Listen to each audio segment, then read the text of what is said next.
Rikki Jones and Jake Dillon Newlove care not for name and reputation. They don't mind that it's Chris Melling breaking off against them. And look at him, the saucy devil. He's cut breaking. Not often you see that. And he nearly went in off in the top right corner pocket, which might have put that cut break straight in the bin. But Chris isn't afraid to say it belongs a lot of the time.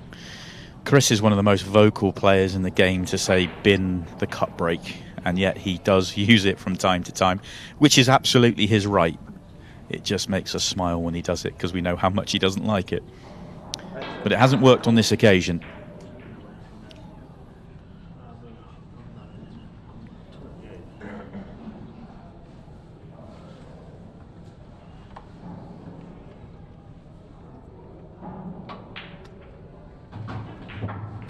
Looks like one yellow, two at the top of the table.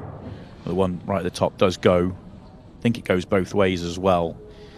It's the one that's sort of directly below the 8 ball by his hand now. Where's that going and when's that going? Well, that's not the best of first shots for Jake at all. Having given him the big build-up, not his best starter.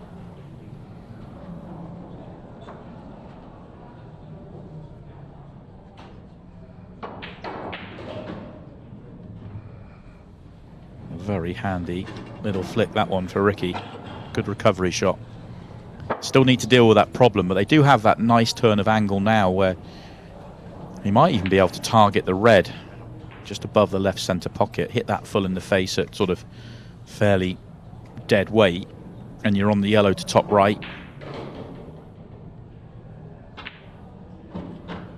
Just caught it thin, and they're on nothing. So Jake Dillon Newlove's played 2 shots so far, neither gone well.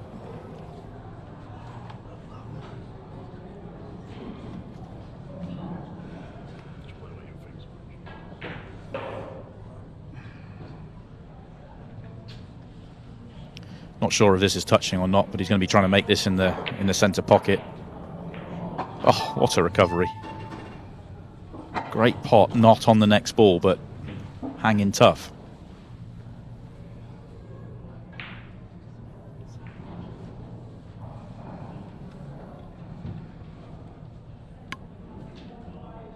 Looks like he's playing the double here. This is tough to judge. Judge it he has, but the cue ball is nowhere. That's his best shot so far, but 3 shots in, he's not one's worked out yet for Jake. Yeah, it's almost like he's playing killer with Rikki here. Ricky's thinking, what are you doing to me? I keep digging you out and leave me here. If he digs him out of here, it'd be some shot. If he digs him out from here, it'd be some shot. Rikki Jones, you beauty.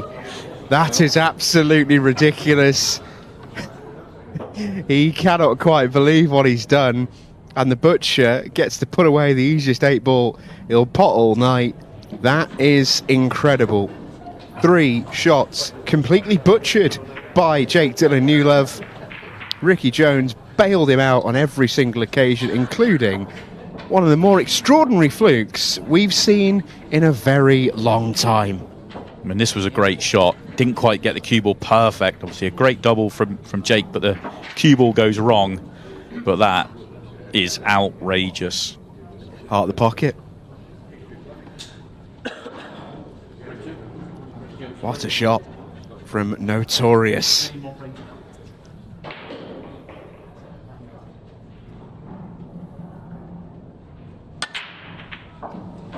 Oh, wouldn't you know it. Rikki dumps it straight in the top left corner pocket. And, well, difficult to sort of think of the word to use for this start from the pair of them. Questionable is one that I'm going to go with. Well, it would have been a big moment if they don't get out there. Obviously now they've got out, you're thinking, okay, can they go and make it 2-0? But a very disappointing break from Rikki, straight off. Just ripped it back, maybe a tip too low. Certainly got the line wrong.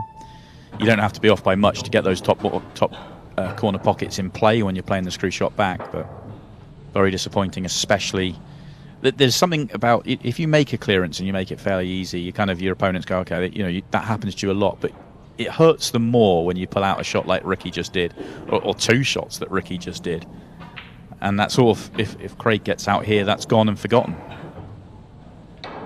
Craig needs one good shot to get out. One thing you would say about Craig in particular is he has one of the best temperaments on the entire circuit for me. He can handle sort of setbacks incredibly well and incredibly quickly. It's almost like a goldfish style memory he's got when he's in that arena. Fabulous temperament. In fact, both him and Chris have. Chris is in a slightly different way because, Chris will tell you about it after the match, but very rarely does he let anything affect him during the match. And Craig, you just wouldn't know whether he's won or lost, or whether the match is finished or not, and during the match as well. That's a nice shot. All the hard work at this stage done for the Silver Sniper.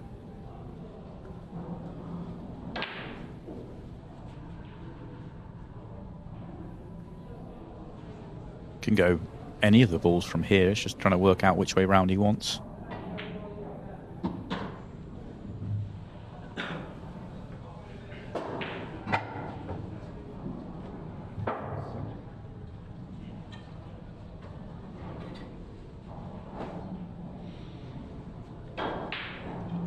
It's just the red that's between the yellow and the 8-ball. That's why he's being so careful. He just wants to make sure that nothing goes wrong here. I think he's got just enough angle, can use the pocket to punch through. Looks like he's going to go up for it into bottom right corner rather than risk it to right centre. And I say risk it because then the red can get in the way. But he looks too straight for that shot.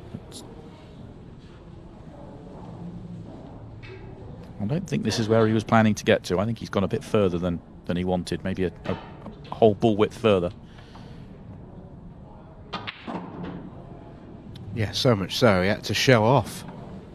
That's an excellent shot in the end. Yeah, very, very good shot. Acknowledged as well by the tap of the knee from his compadre. And then the debrief begins. The fingers come out.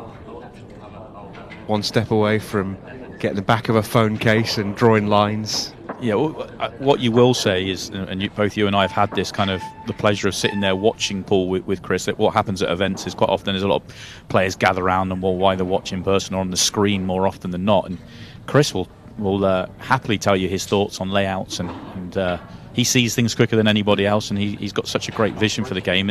I'm happy to sit there and listen to that for a long time. Yeah, I've been lucky to sit alongside a lot of incredible sort of voices in the game of 8-ball, and Simon Webb, and knew that was coming. And Chris, for me, the best. And it's not necessarily that he sees it better than anybody else, but he 100% sees it quicker. His mind is a marvel. Well, he'll do things that you can be sat there watching him. See, the dry break here is going to annoy him, but he'll say something. A player might play a shot early in a visit, and he say, "Oh, he's made a mistake now," and you're like, "Well, he's perfect, isn't he?" And then 3 shots later, you realise, "Oh no, he's got a major problem that he's created," and that's not always obvious. Obviously, Chris just sees it to another level than the majority.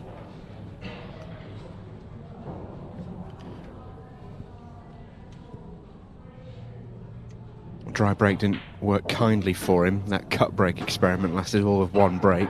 Thought it might, but his front ball break, which is usually very, very good, takes on a breaking style that's not really used all that much. The top spin break tries to park the cue ball just above the centre spot on the table. How much room is there for the red on the left-hand side? Can he get to the angle to play it off the cushion, off the yellow? Doing that, you can play it a little bit thicker, which is easier to get to. Or do you need to move it? Well, I think there's room, to be honest with you. I'm not sure what he'll play on afterwards. Maybe the issue with it. Might have to play it now. Oh no, he's on this one to left centre.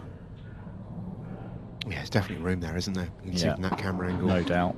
He could even leave it to his 8-ball if he wanted to. He just have to hit a gap. Well, the two big problems, actually, the one nearest the right centre pocket doesn't go right centre, and then the 8-ball's very guarded.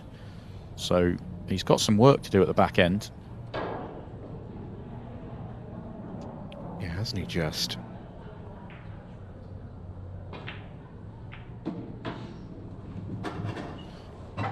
Well, that's nice. If he can play the one to top left now and avoid the yellow, then it's just pace control. If he has to hit the yellow, it's just how do you judge the contact. But the red he's just moved is a good connector to the 8-ball. Could, of course, go the double, but I think you play the cut here if he's on it.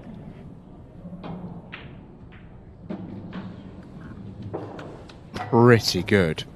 And by pretty good, I mean pretty perfect. That's a lovely shot from the butcher. Yeah, and he's landed nice here. The 8-ball goes left centre, or you pull back if you'd like to go to the corner, but it was moving that red just became a great connector. Very, very good that from Jake Dillon Newlove. That shot at the back end there was lovely, was really, really well judged.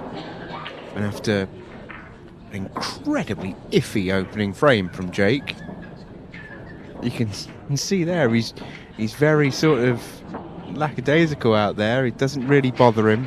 I think similar really to what we talked about with Craig Waddingham. You know, he's had to really work on that, Jake, but it's becoming a part of his game. He's not letting the mistakes bother him in a way that maybe they once did. Yeah, I think 10 years ago, probably was 10 years ago actually, maybe 7 or 8 years ago, I would say it was a question. I think he's worked on it to the point where it really isn't anymore.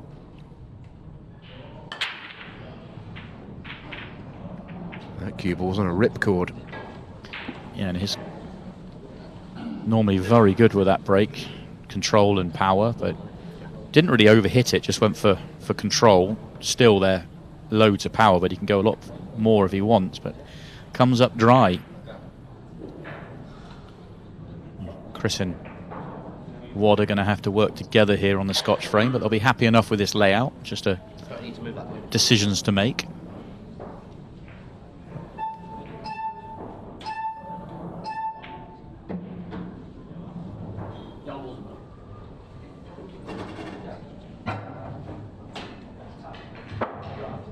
I think Chris just slightly overhit that, which is why the look back from Craig. I think he didn't want to be straight on this ball, but didn't want to be as thin.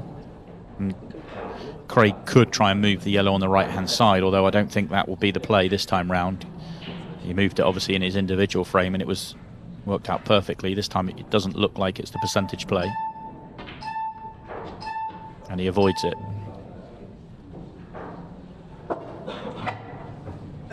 If they have to get to the left hand side of the yellow by the 8-ball, then that actually is a slight problem ball. And I'm pretty sure they do have to get there.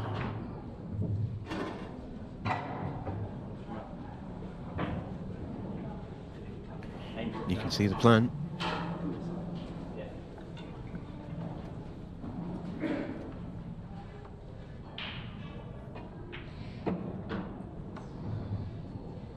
Has it gone too far? Yeah, by a couple of ball rolls. Yeah, they're in trouble here. Just wanted to feather the 8-ball, I think. There did Craig Waddingham. Don't think there's a ball on. Don't know whether the yellow in the middle of the table passes. The other one's to top right. I'm sure it doesn't. Chris is looking at yellow off red to right centre. It's very thin. They're fully in trouble here. This is mighty thin. Might be able to see the one by the pocket. Oh, wow. You can't believe Far that. off making that, which is crazy. I do think he was trying to make it off the red, and he's actually got it thinner than he thought he could. A lot thinner than he thought he could. Wow. Overcut it. Yeah. Big error, especially at this stage in the match. Yeah, and the error was Craig's, really. Chris has obviously dumped the cue ball in off, but that was a ridiculously tough shot. Yeah. And it's one that he shouldn't have had to play. But these are the margins. We talked about it in game number 1. When Jake and Rikki were at their table In the first frame, they made all kinds of errors. Made 3 times the error that Craig's just made, but they somehow found a way to get out. But at the minute, Chris and Craig have made 1 mistake compared to the few that Jake did, and all of a sudden, they're going to be 3-1 down. It's crazy, isn't it? Timing is everything. 15-second shot. Little short from Jake. So does the red in the triangle area pass through the gap of the other two? If it does, there's no problem whatsoever. If it doesn't, and I'm not sure that it does, but if it doesn't, then reroute required. Yeah, definitely a reroute. Not sure they were ever thinking of playing that one at that stage. And Pretty he's left good shot. Slightly, he would have loved it to have stopped the roll shorter where it has. Could have hit this one well to get on the other red. A roll less, it's easy. Oh, well played. Got that top spin on to avoid the 8 ball. Beautiful shot. Very, very tough school. Craig Waddingham has made a small mistake, because if he feathers either the red or the 8 ball in that gap, I think he's probably still on the yellow than he needs to be.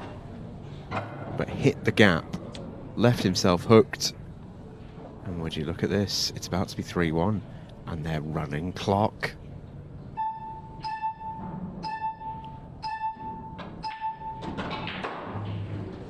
Three minutes and 33 seconds.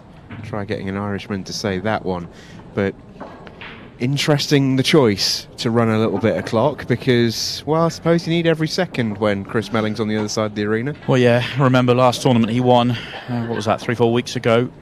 He was 6-3 down with, I think, 3:50 left on the clock. And he was 6-all with 50 seconds left. And he was 6-all with, yeah, he did 3 in 3 minutes, and they got quicker each one. I think the first one was a minute 10, then he did it a minute, and then I think he did 50. It was 3 frames in 3 minutes, so that's what he's capable of. And there were no golden breaks in play, of course. Golden breaks are in play, and they would have 2 of the potentially 3 breaks if it was to go the full way. Oh, zips that break. Deserved a ball, gets a ball. This might be quick. Oh, the red and yellow coming together at the bottom of the table hurts him. Needs 1 good shot, but as long as the red that's near the red and yellow together at the bottom, as long as that passes to bottom left, it's the easiest breakout shot. Could break it out now, might not be on anything though. So waits. Do it now with control. He's got himself too much angle.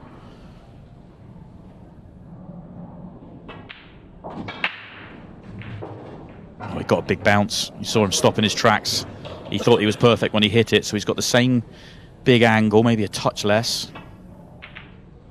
Oh, this is thin. This is thin. Oh, dear. Slightly too thin, even for Chris Melling. He'll be frustrated because he'll feel like he played the shot well and just didn't land on it as nicely as he wanted to. That's why it would have been better for him to play at the shot before, because if he lands like that, he's got the one up the table just in case. It's what he wanted.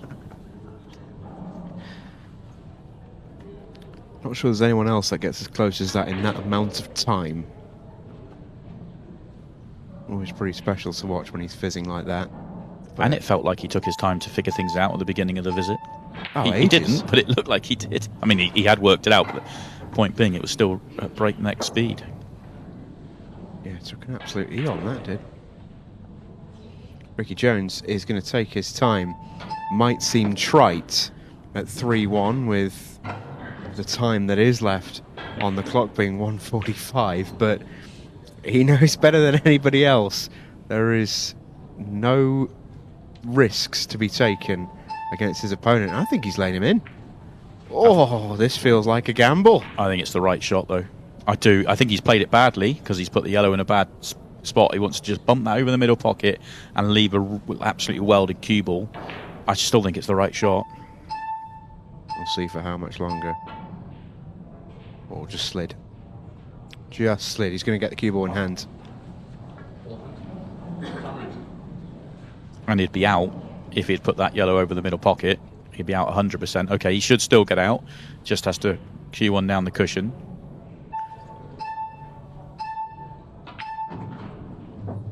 Decides not to. Yeah, decides that he's got 3 balls. Yeah, he's playing clock, isn't he? He's worked it out, and quite rightly worked it out. He gets 3 more shots from here. If he plays the one down the cushion and misses, he doesn't. Mentioned earlier on tonight that Monday night experience, that managing of the clock. Rikki's played quite a bit on Monday nights in the last 12 months. It looks like he's been learning his lessons.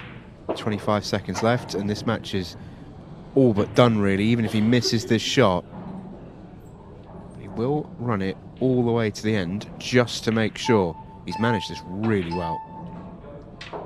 So cue ball in off. There's not going to be the time, I don't think. Chris essentially concedes. That will do it. Well, what a win that is for Rikki Jones and Jake Dylan Newlove. Massive result for those two, built off the back in frame number 1 of a pretty extraordinary shot from Notorious.